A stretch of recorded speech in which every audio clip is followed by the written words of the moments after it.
Dear friends, welcome to the Wednesday Word on Wednesday the 14th of January. There is a time for everything and a season for every activity under the heavens. A time to be born and a time to die. A time to plant and a time to uproot. A time to kill and a time to heal. A time to tear down and a time to build. A time to weep and a time to laugh. A time to mourn and a time to dance. A time to scatter stones and a time to gather them, a time to embrace and a time to refrain from embracing, a time to search and a time to give up, a time to keep and a time to throw away, a time to tear and a time to mend, a time to be silent and a time to speak, a time to love and a time to hate, a time for war and a time for peace. What do workers gain from their toil?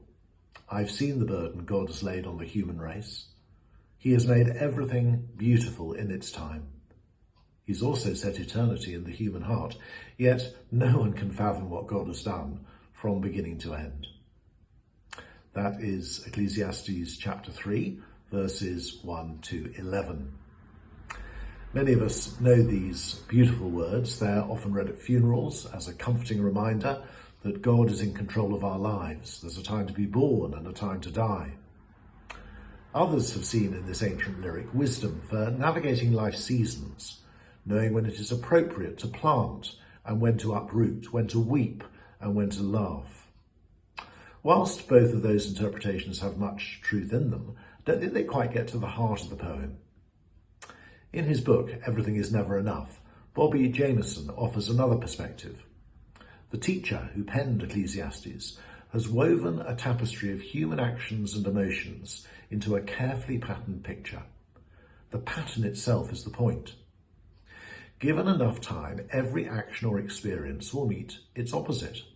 Life begins with birth, but over the years ends in death. Seeds planted in the spring become plants that must be uprooted in the autumn. You may be weeping over the loss of a loved one or of a relationship that has turned sour, but you will laugh again, given enough time.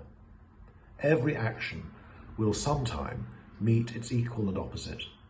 You might like to trace the effects of time through the other 11 examples that the teacher gives. Some reversals bring joy, peace after war, dancing after mourning. Others bring sorrow and pain, hate after love, giving up the search, throwing away after keeping. I had to throw away a much-loved suit because it was too torn to mend. Time has its effects, and we cannot hold them back. There is wisdom and even beauty in accepting the pattern and constraints that time imposes.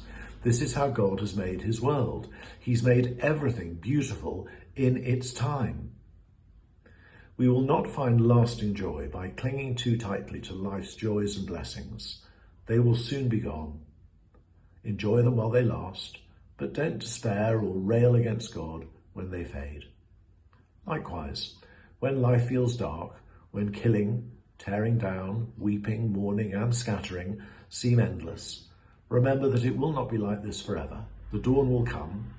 Healing, building, laughing, dancing and gathering will return. Finally, the teacher reminds us not to seek ultimate meaning within this life. For that, we must look beyond ourselves. He has set eternity in the human heart. We cannot fully understand God's ways now, but from the perspective of eternity, it will all make sense. God bless you today.